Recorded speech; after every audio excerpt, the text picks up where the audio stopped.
was a boy in the days of the train. I'd sit by the tracks on a warm summer's day, and I'd wave at the brakeman, and he'd wave back at me while the thundercloud rolled.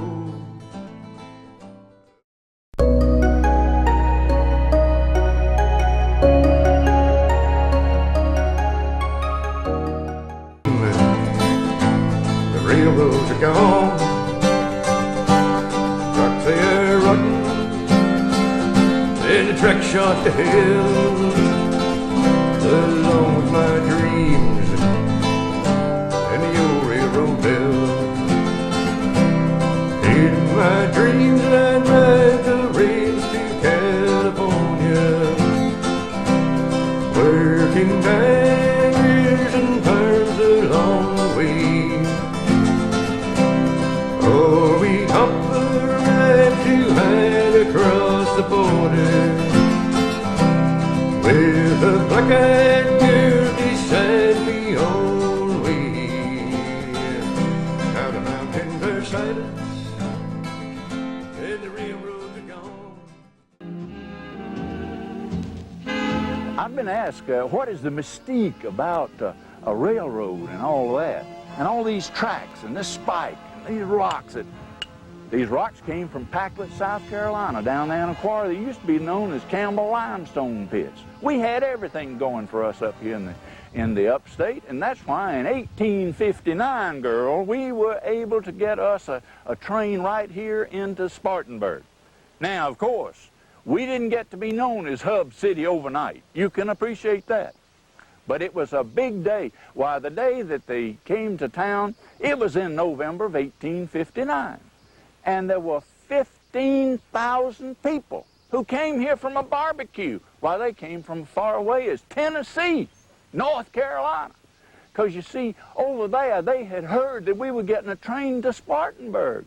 Guess why they wanted to know about it? Because they were raising turkeys and cows and sheep. And there weren't no market out there in Tennessee, so they had to come down the Drover's Road through the dark corner and right on down through here in Thickety and go on to Charleston, because that's where the boats were. Why were the boats important? Because the boats were the way to get those turkeys and those sheep and those cattle to Europe. And that's where the market was in 1859. So all of these people who had come from Scotland and from Ireland and from various parts of England were interested in the railroad. It was quite an event for the upstate, because the railroad had come as far as Unionville. And Unionville is now known as Union. But back then, and this was the Spartanburg and Unionville Railroad, took 10 years to get the train built on up here. It was because of the trains that we were able then to attract all of that industry. Suddenly, they found out in New England that we had all these people down here that do a good work if they worked in a textile mill. So what'd they do? We had water power, and we had the trains, and they could take their product out. So that's why there's a mystique about trains. Trains took care of the people in all of the world wars. It was unfortunate because there was an interruption about the time that we had completed the train into Spartanburg in 1859. You know, the big war came along, and folks were pretty well occupied, and so we weren't able to have an opportunity to build up to Asheville. Well, that's what those folks in Tennessee wanted, because they were tired of driving those critters down the mountains. Well, of course, then the trains came through, finally, and after the big war, and it was built on up to Hendersonville. They couldn't get it into Asheville for about 10 years after that. Well, when they did that, they would bring the cattle and the turkeys and load them on the trains there in these slatted cars that would take them live. These were live animals. There weren't no refrigeration in 1860s. You remember that, I'm sure. Well, they came on down, and after the train took took the work away from the folks up in the dark corner. Now, the folks in the dark corner had feed pens. You know, we have them up here at cow pens right above town, too. Well, they had gone into the business of raising corn. Well, when the trains took all of those critters through there, what were the folks going to do with the corn? You know what they did? They made liquor out of it. They were going to survive. It's called survival. At one time in the dark corner up there, back of Tryon, where Spartanburg County and Greenville County come together, you know, there were 13 kilns of 13 different companies making jugs. Now, you know what those jugs were for? It wasn't for chicken feed. It was for white lightning. So they came on through, and the Drovers Road pretty well dried up. There are those who know it as the Plank Road, the Drovers Road. Most of us know it as Blackstock's Road, don't we? Well, Mr. Blackstock was a busy man, and they've got even a memorial to him. If you're going up, you know, there's an interstate highway now we've got. It goes right up the mountain, up Round Mountain above Tryon. If you look off to the right up there, there is a stone column that was built there in honor of Colonel Blackstock and all his men who pushed through here.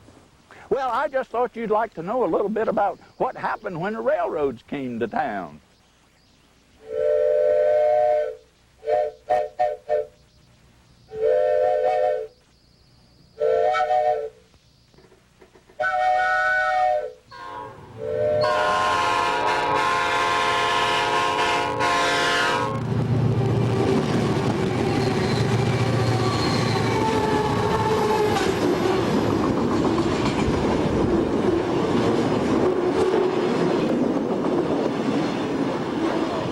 I know when I was transferred here in 1961, we had a city ticket office down there on Main Street, right across from Eford's and Carolina Cash. Now that is where the original mainline train had come to Spartanburg in 1859. That was the place where everybody, for generations, had gone to buy their tickets, to go on their honeymoon, to go away to college. If Aunt Matilda died down in Mississippi, or if Mama died here and she wanted to be buried in Virginia, they went and arranged at the city ticket office right there on Main Street and arranged for the ticket for the remains or for the happy couple or for whatever.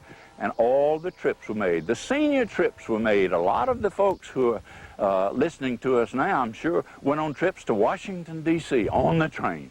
And they would come down there and buy their tickets and then be on the way. Later, the terminal station was built down here at Magnolia Street, which is right up the hill from where we're standing this morning.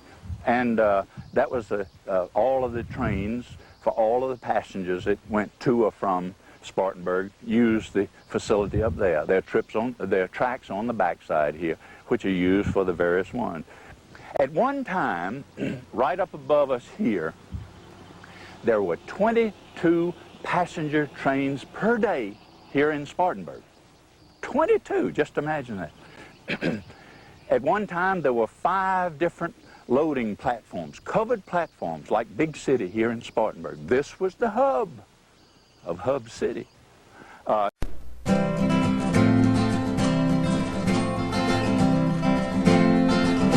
When I was a boy, in the days of the train,